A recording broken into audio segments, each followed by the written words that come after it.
తెలుగువారి పెద్ద పండుగ రైతుల పండుగ చెప్పుకునే సంక్రాంతిని పురస్కరించుకొని దర్శిలో ఎద్దుల పోటీలు అయితే నిర్వహిస్తున్నారు. బండలాగుడు పోటీలకి రాష్ట్రం నలుమూలల నుంచి పదుల సంఖ్యలో అయితే ఎద్దుల జతలు అయితే ఇక్కడికి వస్తున్నాయి. అదేవిధంగా ఈ ఎద్దులకి పోటీలు నిర్వహించే దానికోసం నిర్వాహకులు కూడా ఉన్నారు. అదేవిధంగా ఎద్దుల్ని సాధన చేస్తూ కూడా వారు రైతులైతే కూడా రావడం జరిగింది. ఆ ఎద్దులకి ఎటువంటి సాధన ఇస్తారు, అదేవిధంగా ఎటువంటి పోషణ, దానికి తీసుకోవాల్సిన జాగ్రత్తలు కూడా వారి మాటలో తెలుసుకుందాం. చెప్పండి, ఈ ఎద్దుల పోటీల కంటే వీటిని చాలా బలిష్టంగా చాలా శక్తివంతంగా తయారు చేసే దానికోసం మీరు అనేక విధంగా ప్రయత్నాలు అయితే చేస్తారు. అసలు మీరు ఏం చేస్తారు ఏంటి చెప్పండి. మేము రోజు వారంలో 2 రోజులు బేట చేస్తాము, బండ కడతాము.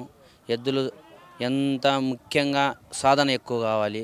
సాధన ఎక్కువ ఉండాలంటే మనం టీములో 6 కరెక్ట్గా ఉండాలి. 6 మంది టీం ఉండి ఒక జతని అదే కండిషన్లో వారంలో 2 సార్లు బేట వేసుకోవాలి, ఒకరోజు టైర్ కట్టుకోవాలి.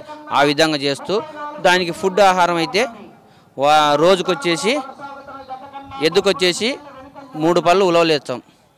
ఉలవలు మధ్యాహ్నం ఖర్జూర, కొబ్బరి, బెల్లం అంట వివిధ వస్తువులు వేసుకొని దాని ఆరోగ్యం కండిషను, దాని తాపే టానిక్లు వాడే విధానంగా పెట్టుకొని ఎద్దులు మంచి కండిషన్లో పెట్టుకుంటే కానీ అప్పుడు మనం పోటీలో పాల్గొనడానికి సహకరిస్తాయి. ఎద్దుల పోటీలు అంటే బండలాగుడు పోటీలు. ఆ బండ చాలా బరువుగా ఉంటుంది, ఈ లాగటానికి కూడా చాలా కష్టపడతాయి. దానికి ప్రత్యేకమైన సాధనతో పాటు అవి బలంగా ఉండేదానికోసం కూడా మీరు బలమైన ఆహారం ఇవ్వడం జరుగుతుంది. అదేవిధంగా ఆరోగ్యపరంగా ఎటువంటి జాగ్రత్తలు పాటిస్తారు? మేము పరంగా అంటే ఎద్దు ఒక రోజుకి ఆ దాన తిని నెమురు అనేది వేస్తుంది. ఆ నెమురులు అనేది ఎన్నిసార్లు వేస్తుంది, ఏ విధంగా వేస్తుంది, ఎద్దు ఏ కండిషన్లో ఉంది, ఏం తింటుంటే ఏ విధంగా నెమురేస్తుంది, ఈ టైంలో ఏం ఫుడ్ పెట్టుకోవాలి, ఆ ఫుడ్ పెడితే ఏ విధంగా నెమురేస్తుంది అనేది చూసుకొని ముఖ్యంగా ఈరోజు ఒక విధంగా నెమురు తక్కువ చేసింది అనుకో, దీని విధంగా మనము ఏ ఇంజక్షన్ ఏ మందులు వాడితే కరెక్ట్ కండిషన్లో ఉంటుందో చూసుకొని మనం ఫుడ్ ఆహారంగా ఇచ్చుకుంటాం. సంవత్సరం మొత్తం మీద ఇటువంటి ఎద్దుల పోటీలకి ఎన్నిట్లో పాల్గొంటారు? అదేవిధంగా కూడా మీరు పాల్గొనడం పట్ల మీరు ఏ విధంగా ఫీల్ అవుతున్నారు? మేము సంవత్సరంలో ఎన్ని పోటీలు పాల్గొంటాం మనం ఎవరు చెప్పలేం. మన ఎద్దుల కండిషన్ బట్టి మనం పాల్గొంటాం. అదేవిధంగా మనము ఈ ఖర్చు పెట్టుకోవాలంటే భారీ ఖర్చుతో కూడిన పని.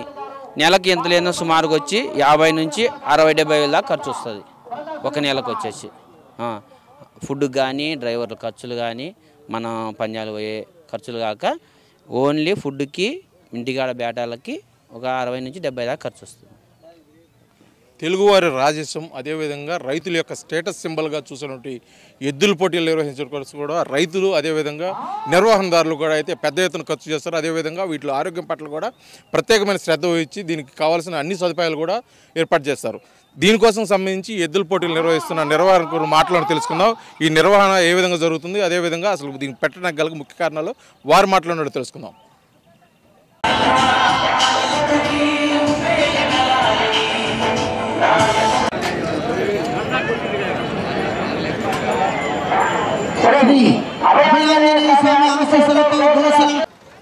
ఒంగోలు జాతి ఎద్దుల పోటీలు అయితే దర్శిలో అంగరంగ వైభవంగా సంక్రాంతిని పురస్కరించుకొని అయితే ఇక్కడ జరుగుతున్నాయి. అదేవిధంగా ఇక్కడ నిర్వహణకు సంబంధించి ఇక్కడ ఏర్పాట్లకు సంబంధించి మనతో పాటు మాట్లాడేదాని కోసం ఉన్నారు నిర్వాహకులు. సార్ చెప్పండి, ఇది అసలు ఈ ఎద్దుల పోటీలు నిర్వహించడం అనేది ఇక్కడ ఎందుకు చేస్తున్నారు, దానికి ముఖ్యమైన కారణం ఏంటి? నా పేరు సోర్పనేని రాధాకృష్ణ ప్రసాద్ అండి. మాది కృష్ణా జిల్లా పెనుమచ్చ గ్రామం. ఈ పోటీలకి యాంకరింగ్ రెఫరీగా చేస్తూ ఉంటాను. ఈ పోటీలు నిర్వహించడం అనేది రైతులు నిర్వహించుకునేటటువంటి ఏకైక గ్రామీణ క్రీడ. రైతులకు వేరే క్రీడలు అంటూ ఏముండవు. ఇలాంటి క్రీడా కార్యక్రమాలు నిర్వహించుకోవటం పూర్వకాలం నుంచి వస్తున్నటువంటి సంస్కృతి సాంప్రదాయాల్లో భాగం. సంక్రాంతి సంబరాలు కానీ, యుగాది సంబరాలు కానీ, అదేవిధంగా పెద్దల యొక్క సంస్కరణార్థం పెద్దల యొక్క జన్మదినోత్సవాలు అనేక సందర్భాల్లో ఇలాంటి పోటీలు నిర్వహించుకోవటం ఆనవాయితీగా వస్తున్నటువంటి సాంప్రదాయం. ఆ సాంప్రదాయం కనుమరుగు అవ్వకుండా ఈ జాతిని అభివృద్ధి పరచాలనే ఉద్దేశంతో గరగపాటి వెంకట్ గారు వారి యొక్క తండ్రి గారైనటువంటి గరికపాటి లక్ష్మయ్య గారు వారి యొక్క ఆధ్వర్యంలో నిర్వహించడం జరుగుతోంది. ఈ రోజు నుండి 4 రోజులు, ఈరోజు రేపు ఎల్లుండి అవటాలండి, అంటే 9వ తేదీ వరకు కూడా జాతీయ స్థాయిలో నిర్వహించడం జరుగుతుంది. అంతేకాకుండా అత్యధిక బహుమతులు బహుకరిస్తున్నటువంటి క్రీడ ఇది. ఈ క్రీడా ప్రాంగణంలో అత్యధిక బహుమతులు బహుకరిస్తున్నటువంటి పోటీ ఇది. వచ్చినటువంటి ప్రతి రైతు సోదరుడు కూడా నిరుత్సాహపడకుండా 9 బహుమతులతో పాటు బహుమతి సాధించినటువంటి రైతు సోదరుడు కూడా 6,000 రూపాయలు స్పెషల్ బహుమతిని బహుకరిస్తున్నారు. పోటీలో పాల్గొనే టైంలోనే ముందుగానే బహుకరించడం జరుగుతుంది.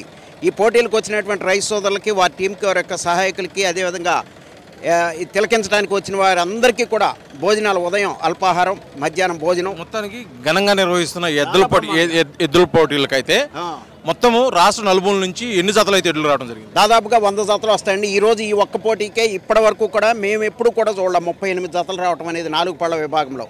ఈ పోటీకి 38 జతలు పోటీకి వచ్చినాయి ఈ ఒక్కరోజే. ఈ ఒక్క విభాగంలో 4 రోజులు కూడా దాదాపుగా 100 పైన టార్గెట్ ఉందండి. 100 జతల పైన పోటీలో పాల్గొనడానికి.